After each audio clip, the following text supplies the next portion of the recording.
Pemirsa, selamat datang dalam rangkaian berita terkini hari ini bersama saya Nur Afifah.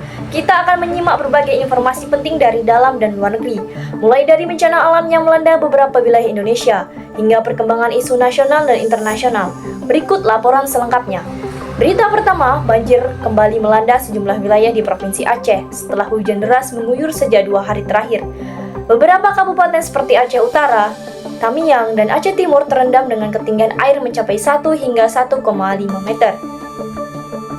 Ribuan warga dilaporkan mengungsi ke lokasi-lokasi aman yang telah disediakan BPBD setempat. Selain merendam pemukiman, banjir juga menyebabkan akses transportasi terhambat serta sejumlah sekolah terpaksa menghentikan kegiatan belajar mengajar.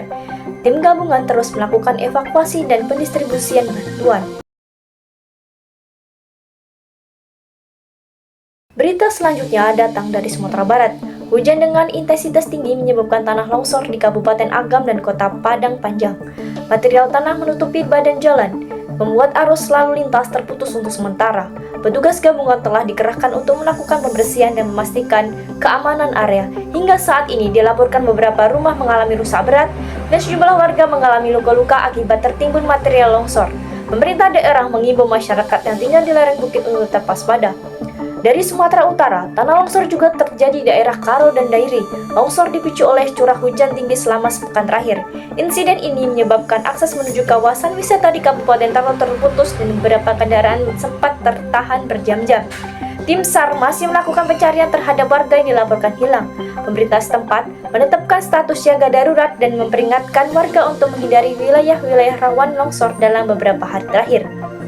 Berita nasional, pemerintah pusat hari ini mengumumkan perkembangan terbaru. Pemirsa, kita beralih ke berita nasional. Pemerintah pusat hari ini mengumumkan perkembangan terbaru terkait kondisi ekonomi dan kestabilan harga pangan menjelang akhir tahun. Beberapa komoditas seperti beras, cabai, gula mengalami kenaikan harga. Namun pemerintah berjanji untuk meningkatkan distribusi dan operasi besar. Sementara itu, di sektor pendidikan, Kementerian Pendidikan mengeluarkan kebijakan baru mengenai penguatan kurikulum literasi digital untuk sekolah-sekolah menengah.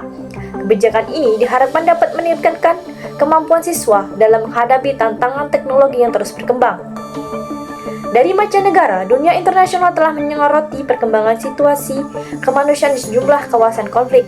Organisasi internasional melaporkan peningkatan jumlah pengungsi akibat eskalasi ketegangan yang terjadi dalam beberapa pekan terakhir. Di sisi lain, komunitas global juga membincangkan laporan terbaru mengenai perubahan iklim yang menunjukkan peningkatan suhu global secara signifikan. Para pemimpin negara diundang untuk menghadiri pertemuan khusus yang membahas langkah-langkah penanganan krisis iklim dan jangka panjang. Demikian rangkaian berita terkini yang dapat kami sampaikan. Tetap waspada terhadap kondisi cuaca dan ikuti informasi resmi dari pemerintah pusat setempat. Saya Nur Afifah, pamit undur diri, sampai jumpa pada siaran berikutnya.